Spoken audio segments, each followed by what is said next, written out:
سلام و درودی به پایان بر هر یکی شما محترم подписчикای عزیز.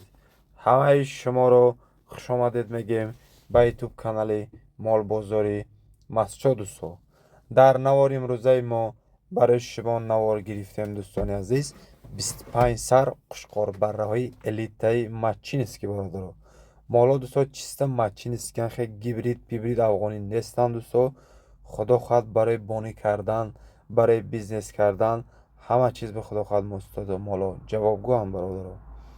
کسی که مال ها را گیرد خدا خواهد آینده برکتی خوب یافته انشاءالله رحمتش میگود برای ما دوستو. در اینجا 25 سر همه این برچه که میبینیم خیلی یک کچین رزمیره پشتی من این مالا یک کچین فروخته میشه دوستو.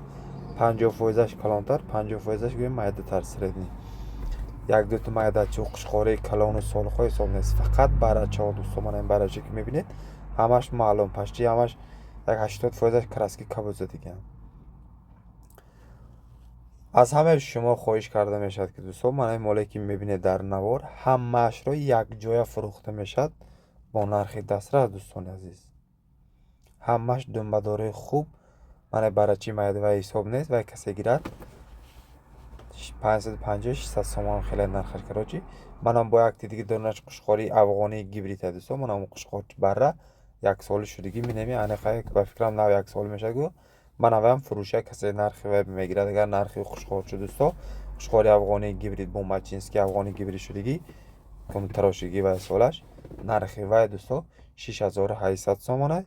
من همی برچه که میبینید در نوار 25 سر یک لخ همش یک جا میفروشیم کسی گیرد 2450 سومانی باز معامله خوب دارد کمتون و دستکشم خدا خواهد تشکیل میکنیم.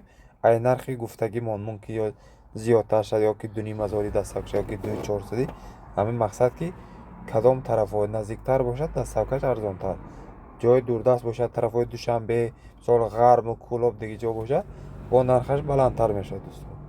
خیلی کسی خریداری جذبنده زنگ زند انشالله یک معامله خوب کرده مال میگیرید انشالله نصیب کرده باشد.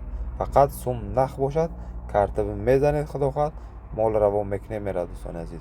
باز ما را سیگاب ضروری ممکن که تلفن ها دستو میشد بعد ویدیو رو ماندن با در واتساپ نویسید خدا خواهد خانه رفته با در واتساپ تون جواب میتونم. این نواری ما سحری بگای کاری که بود از ما شب این نوار رو مانتاژ کرد برای شما پیشنهاد کردیم همین سبب زنگ زدید که نبرداشته و تلفن دستون باشد پرما میتونید در واتساپ یک گل سویچ کار مونید. خدای مهربان نگهبان تا نوار آینده سربلند و